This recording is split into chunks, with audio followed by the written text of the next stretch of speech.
রক্তদান কর্মসূচি শুধু রক্তদান কর্মসূচি না, এই রক্তদান কর্মসূচির পিছনে বহু রক্তের কথা জড়িত রয়েছে, বহু মানুষের রক্ত এখানে রয়েছে। দেশ স্বাধীন করার পিছনে রয়েছে, দেশ স্বাধীন পরবর্তী বহু মানুষের রক্ত আমাদের এই শেরপুর জেলায় ঘটেছে। সেই রক্তগুলা কেন গিয়েছে, সেই কারণগুলো খতিয়ে দেখে সেই রক্তের যেন আর কোনো মা, আর কোনো বই, আর কোনো সন্তানের যেন সেই রক্তের আর দেখতে না হয়, সেই ব্যাপারে যেন আমরা সামনে কাজ করতে পারি।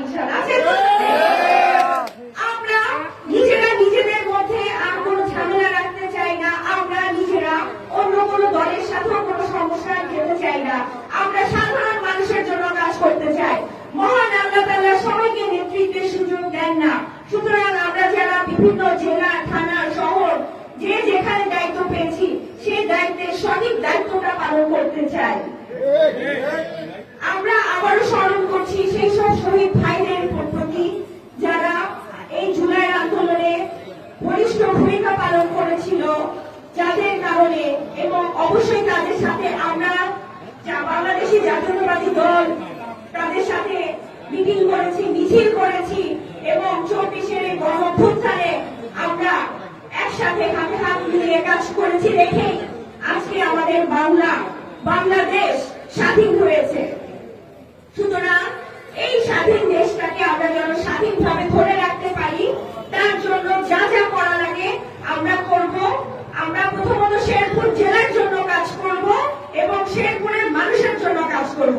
এবং আমার এখানে আমাদের ডাক্তার আছেন, শ্রদ্ধ ডাক্তার সুরুজ্জামান আঙ্কেল আছেন, ওনার কাছে আমার রিকোয়েস্ট থাকবে যে আমাদের শেরপুরের যে কোনো প্রয়োজনে সাধারণ মানুষের যদি কখনো রক্তের প্রয়োজন হয় আমরা যেন রক্ত দিতে পারি, এবং রক্তের জন্য রক্তের খোঁজে যেন একটি রোগীও মারা না যায়, একটি রোগীও যেন সমস্যা না হয়, সেই ব্যাপারে সুরুজ্জামান চাচার কাছে আমার অনুরোধ থাকবে এই ব্যাপারটা অবশ্যই দেখবেন।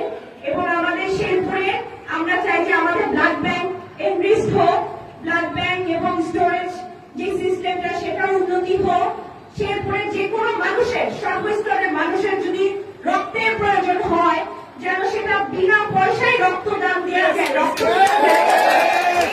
আমরা আগামী ইনশাআল্লাহ কাজ করব।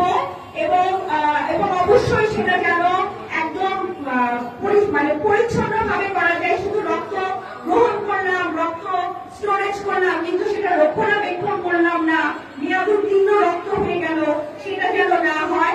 প্রত্যেকটা রোগী যেন আমাদের শেরপুরে রক্ত পায়, একটি রোগীও যেন রক্তবিহীন মারা না যায়, সেই ব্যাপারে আমরা অবশ্যই পরবর্তীতে কাজ করবো ইনশাআল্লাহ।